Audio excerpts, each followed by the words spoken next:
बोली श्री सतगुरु महाराज की जय। सतगुरु धनी देव चंद्र जी महाराज की जय। महामती श्री प्राणनाथ प्यारे की जय। सतगुरु श्री राम रतन साहेब की जय। मेरे प्राणनाथ, मेरे आत्म संबंधी सुंदर साथ जी, आप सभी के चरणों में मेरा कोटान कोट प्रेम प्रणाम जी। तो आइए, जैसे कि आपने गत भाग में जाना कि किस प्रकार महाराज जी अपना यात्रा पूर्ण करके अपने घर पुनः लौट जाते हैं और उनके रिश्तेदार सब उनसे नाखुश नाराज रहते हैं, तो वह जोड़ में 9 वर्ष तक रहते हैं और सभा बनाते हैं। उस सभा का कार्य क्या है, आइए जानिए। चर्चा सिर्फ सत्य की होती, भजन कीर्तन और सत्संग, संप्रदाय ना कोई मजहब, ना किसी से कोई संबंध। कहते यहाँ पर केवल और केवल इस सभा में, जो कि 8वें रोज बैठती थी, केवल सत्य की ही चर्चा होती थी और सत्संग होता था। किसी संप्रदाय से, किसी मजहब से इसका कोई संबंध नहीं था। मस्त रहा करते अपने में, लोगों पर पड़ा कुछ प्रभाव, रखने लगे बहुत से सज्जन, अपने से कुछ प्रेम लगाओ। क्या हम अपने ही मस्ती में मस्त रहते थे, और जब हम मस्ती मस्त रहते थे और अपने सत्संगों में सत्य पे घटना आधारित सत्य को ही बातों को हम यहाँ पर भरोसा करते थे, तो लोगों पर हमारी कुछ बातों का प्रभाव पड़ा और वहाँ पर कुछ सज्जन लोग जो है हमसे प्रेम लगाओ करने लगे। इधर हमारे पक्के साथी हनुमान और दिव्य पुरुष सदा साथ रहते प्रसन्नचित, हर प्रकार थे हमसे खुश। और यहाँ पर जो हमारे साथी थे, जो पल पल हमारे साथ रह रहे हैं, वह दिव्य पुरुष और हनुमान जी जो हमारे निचोले में विराजमान हैं, वह भी हमसे प्रसन्नचित रहते थे और हमसे हमेशा ही खुश रहा करते थे। उलझन अगर कोई आ पड़ती, झट से सुलझाते एकदम, कभी कभी तो किसी विषय पर उनसे बातें करते हैं। देखिए महाराज जी की तपस्या कितनी कारगर साबित हुई कि जब अगर कोई उलझन उनको किसी विषय पर वो अटक जाते, तो वह स्वयं हनुमान जी और दिव्य पुरुष से बातें भी कर सकते थे। इस प्रकार उनके साथ यह सब घट रहा है। कठिन प्रश्न करता यदि कोई, अपनी समझना जब आता, तो यथार्थ उत्तर फौरन ही उनसे हमको मिल जाता। कि कोई व्यक्ति अगर सभा में इस प्रकार का आ जाए कि कोई कठिन प्रश्न हमसे कर ले और हमसे उसका उत्तर नहीं बन पा रहा, तो तुरंत अंदर से हमारे हनुमान जी और दिव्य पुरुष इस प्रकार का जवाब दे देते कि सामने वाले को उसका उत्तर मिल जाता और हमारी भी लाज बनी रहती।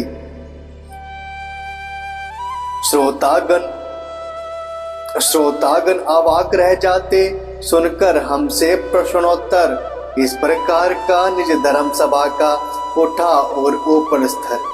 कि जो हमारे वहां पर सभा में श्रोतागण होते थे, इस प्रकार जैसे ही प्रश्न किसी ने किया और उसका तुरंत उत्तर मिल गया, तो इस प्रकार का प्रश्नोत्तर देखकर वहां के श्रोतागण हमसे काफी प्रभावित होते थे, जिससे हमारी जो सभा से हमने बनाई थी उसका स्तर काफी ऊंचा उठता जा रहा था। कभी कभी बाहर भी जाते, हरिद्वार आदि में हम, तीर्थ आदि स्थानों में भी रहे विचरते काफी दिन। कहते कि कभी कभी धर्म गोष्ठी के लिए हम बाहर भी जाते थे। कभी हरिद्वार चले गए, कई बार किसी भी तीर्थ स्थान पर हम चले गए, तो हम वहां पर काफी विचरते रहते थे धर्म गोष्ठी के लिए। होते गए लीन अपने में, दिव्य पुरुष साधन के साथ, संग में हो गए हमारे अंदर लाली जो मेहंदी के पात। कहते हैं कि हमारे जब इस प्रकार का हमारा प्रभाव हो गया, तो धीरे धीरे जो दिव्य पुरुष हमेशा हमें बाहर से नजर आते थे, वो भी हमारे अंदर ही लीन हो गए। और दूसरा लाली के मेहंदी के पात, मतलब हनुमान जी तो हमारे भीतर पहले ही समाये हुए थे। पर घायल जैसी गति अपनी रहते सदा लोचते से, चला हुआ सा रहता मन कुछ हरदम यही सोच देते। वह दोनों हमारे शरीर के भीतर विराजमान तो हो गए, परंतु मानो हमारी जो स्थिति है वह घायल की भांति है। हमारा मन मानो कहीं ना कहीं चल रहा है। क्यों? क्योंकि दिव्य पुरुष और हनुमान जी भी अपना मन अंदर अंदर कहीं ना कहीं चला रहे हैं। इस प्रकार हमारे साथ बना रहता था। लाभ हुआ क्या घर छोड़े का, है तो रीते के रीते, आयु क्षीण हो जाती है, श्वास जा रहे हैं बीते।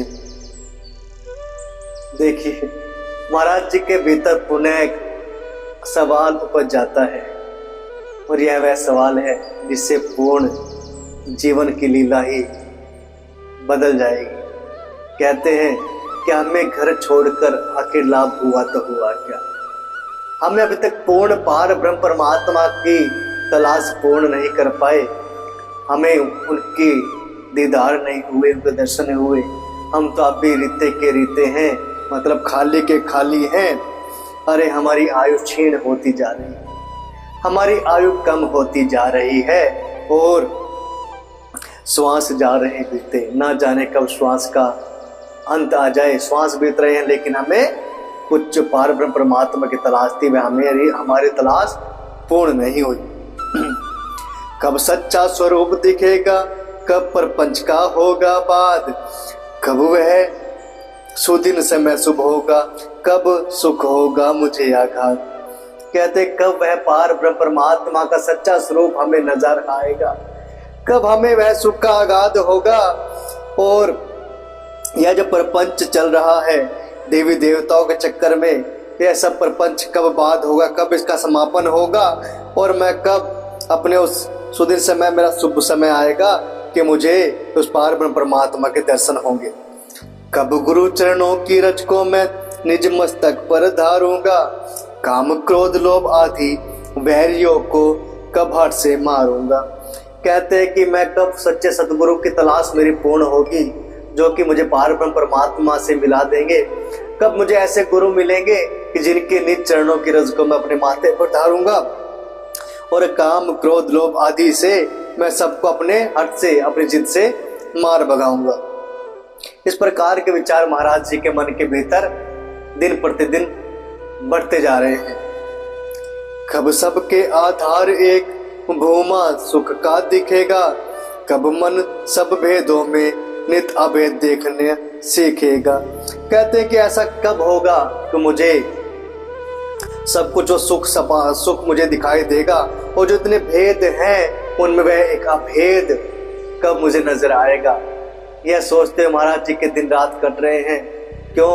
क्योंकि तलाश है एक सच्चे सतगुरु की, जो पार ब्रह्म पूर्ण परमात्मा से हमें मिला दे। इस प्रकार के विचारों ने महाराज जी के हृदय के अंदर ऐसे सवाल उपजित कर दिए कि वह सवाल ना जाने क्या क्या सोचने पर अब मजबूर कर रहे हैं। कब साधना के प्रखर तेज से सारा तम मिट जाएगा, कब मन विषयाभिमुख हो विमल भक्ति को पाएगा। कहते कि वह साधना का प्रखर तेज कब होगा, कब ऐसा हमारा वो समय आएगा कि सारा तम जो माया रूपी है, अंधकार है, जो भ्रम है, यह कब मिटेगा, और कब मन जो है अपने विषयों से, अपने दुखों से विमुख होकर केवल और केवल विमल भक्ति को पाएगा, उस पार ब्रह्म पूर्ण परमात्मा की भक्ति में लीन हो जाएगा। ऐसा होगा तो होगा कब? कब प्रतिबिंब विषम हो, कब प्रतिबिंब बिंब होगा, कब नहीं रहेगा चिदाभास, निजानंद निर्मल अज अव्यय में कब होगा नित्य निवास। कहते कब वह प्रतिबिंब की जो लीला चल रही है वह बिंब कब होगा, ऐसा कब हमारे साथ घटित होगा, पर हमारे चित्त में कब होगा कि वह आभास नहीं रहेगा, और निजानंद निर्मल जो अव्यय में है, जो निजानंद निर्मल हमारे जो आनंद निज आनंद में है, हमारे अव्यय में, हमारे शरीर में है, उसका निवास हमारे अंदर कब होगा, उस निजानंद निर्मल का। फूट जाए आंखें जिनसे बंदा अत्रू का तारा नहीं, विनस जाए वो हृदय पलक में जिसमें प्रीतम प्यारा नहीं। कहते हैं कि भैया इस प्रकार की महाराज जी अपने आप से बातें कर रहे हैं कि अरे विनाश हो जाए, फूट जाए वो आंखें, वो दृष्टि हमेशा के लिए फूट जाए, बंधा जिनमें अत्रू का तारा नहीं। अरे जिसमें अपने प्रीतम के लिए अपने परमात्मा के लिए, अपने प्रियवर के लिए अश्रु की एक धारा ना हो, उनके विरह में रोने के लिए अश्रु ना हो। अरे विनस जाए वो हृदय पलक में, अरे उस हृदय पलक का विनाश हो जाए, अरे जिसमें अपना प्रीतम प्यारा ना हो, जिसमें अपने पार ब्रह्म पूर्ण परमात्मा विराजमान ना हो, इस हृदय का भी नाश हो जाए। जाने क्यों सब कुछ हमको उतरा उतरा सा लगता है प्यारे, उतरा उतरा सा लगता है, किसी अलग वस्तु पाने को हृदय तरसता है। बोलो जी श्री धाम धनी की जय, बोलो जी श्री रतन पिया की जय। अरे ऐसा क्या हो रहा है हमारे साथ कि सब कुछ हमारे समीप है, हमारे पास है, दिव्य पुरुष हमारे पास है, हनुमान जी हमारे भीतर विराजमान है, फिर भी ना जाने हमें किसी की कमी खल रही है, सब कुछ हमें उतरा उतरा सा लग रहा है। कोई ऐसी अलग वस्तु है जिसे पाने के लिए कुछ तो ऐसा है, वह पार ब्रह्म परमात्मा, कुछ लीला ऐसी है जिसको पाने के लिए हमारा हृदय आज भी तरस रहा है। हृदय में एक अधूरापन है जिसको पूर्णता की जरूरत है। वे पूरे में एक अधूरा, यही एक है लाचारी, कहाँ जाऊं तुमको पाने को, मेरी तो मति बिहारी। कहते कि एक वह पूर्ण है, वो पार ब्रह्म परमात्मा ही केवल पूर्ण अति पूर्ण है और मैं अधूरा हूँ। अरे मेरी ऐसी लाचारी है कि मैं उनको पाने के लिए अभी अभागा हूँ, मैं उनको पा नहीं पाया। अरे मैं जाऊं तो जाऊं कहाँ उनको पाने के लिए, अरे मेरी तो मति भी हार गई, मेरी तो बुद्धि ने भी काम करना बंद कर दिया कि मैं कैसे अपने पार ब्रह्म परमात्मा के समीप जाऊं, कैसे उनको पाऊं। इस प्रकार की लाचारी ने मुझे घेरा हुआ है। घुमा फिरा मगर क्या हासिल है वो खाली का खाली, जिधर घूम कर देखी दुनिया दिखी काली की काली। अरे घूम फिर कर 2 वर्ष व्यतीत कर दिए अपनी इस यात्रा में, लेकिन मिला तो मिला क्या, कुछ भी नहीं मिला। उस पार ब्रह्म परमात्मा की तलाश पूर्ण नहीं हुई, सच्चे सतगुरु की तलाश पूर्ण नहीं हुई। अब भी हम हैं तो क्या, खाली के खाली है। अरे जहाँ देखी दुनिया घूम कर देख ली, सारी दुनिया केवल काली है। एक पार ब्रह्म परमात्मा ही सत्य है और सब झूठ ही झूठ है। कोई वस्तु ना अच्छी लगती है, कोई जगह ना भाती है, रह रह कर अंदर अब जाने किसकी याद सताती है। अब हमें कोई वस्तु अच्छी नहीं लग रही, हमारे पास लाखों साजो सामान भी हो, हमें कुछ अच्छा नहीं लग रहा और किसी जगह पर हम बैठ जाए हमें वह भी अब भा नहीं रही। अब तो ना जाने रह रहकर अंदर किसकी याद सता रही है। यह एक अंदर से एक हमारी तृष्णा बाहर आ रही है कि वह हमें मिल जाए जिसकी याद हमें सता रही है। जिसको प्यास ना लगती हो मृग तृष्णा का क्या जाने, फटी पिवाई ना कभी जिसके पीर पर आई क्या माने। अरे जिसे प्यास ना लगी हो बल्कि मृग तृष्णा को क्या जानेगा। जो प्यासा होगा पानी की तलाश होगी, उसको ही पता है कि पानी की महत्वता क्या है, उस तृष्णा को ही पता है कि प्यास क्या है। अरे फटी बिवाई ना कभी जिसका कभी कुछ हुआ ही ना हो, वो पीर पराई क्या जाने, वह किसी की पीड़ा को, किसी के दुख दर्द को भला कैसे समझ सके। खान पान में रुचि हमारी एकदम हटती चली गई और हमारी तबीयत घर से बस फटती ही चली गई कि अब हमारे खान पान में भी कोई रुचि नहीं रही।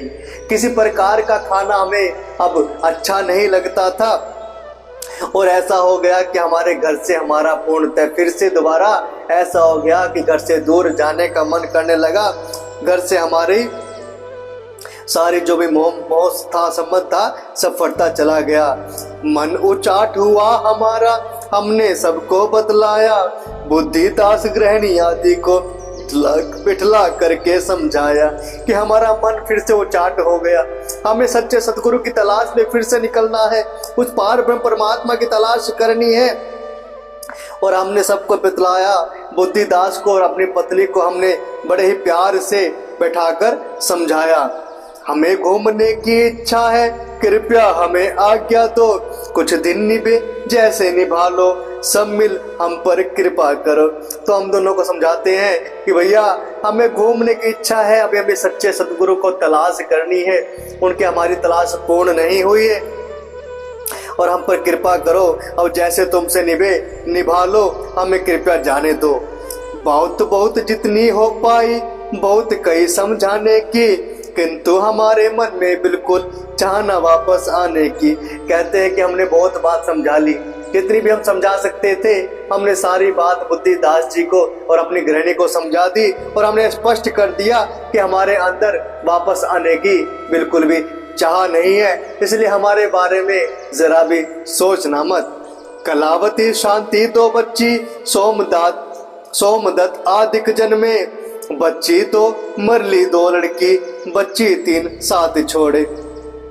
कहते कलावती और शांति नामक 2 बच्चे हमारे घर में पैदा हुई, इनका जन्म हुआ, और सोमदत्त भी आदिक हमारे घर में जन्मे, और 2 बच्चे हमारी मरली 2 लड़के, बच्चे 3 साथ छोड़े। 3 बच्चे हमने साथ में वहां पर छोड़ दिए।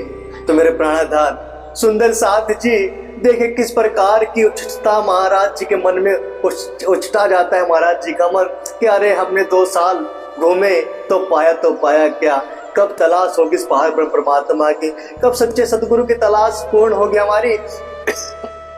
हम अब भी खाली के खाली है, रीते के रीते हैं, हमें कुछ नहीं मिला।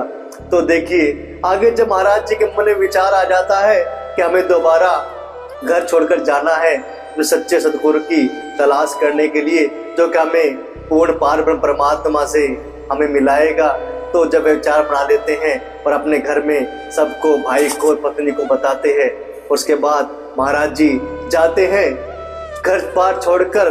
तो उनके साथ फिर क्या होता है जानिए, किस प्रकार की लीला। फिर जब दोबारा निकल जाते हैं घर से, क्या क्या घटित होता है, क्या सच्चे सदगुरु की तलाश उनकी पूर्ण होती है, क्या पार ब्रह्म पूर्ण परमात्मा उनको मिलते हैं, जानने के लिए देखेगा मेरे प्राणधार, मेरे आत्म संबंधी सुंदर साथ जी अगला भाग, जो कि हम शुरू करेंगे 10वीं लहर से। तब तक के लिए मेरे प्राणधार, मेरे आत्म संबंधी सुंदर साथ जी, आप सभी के चरणों में मेरा कोटान कोट प्रेम प्रणाम जी।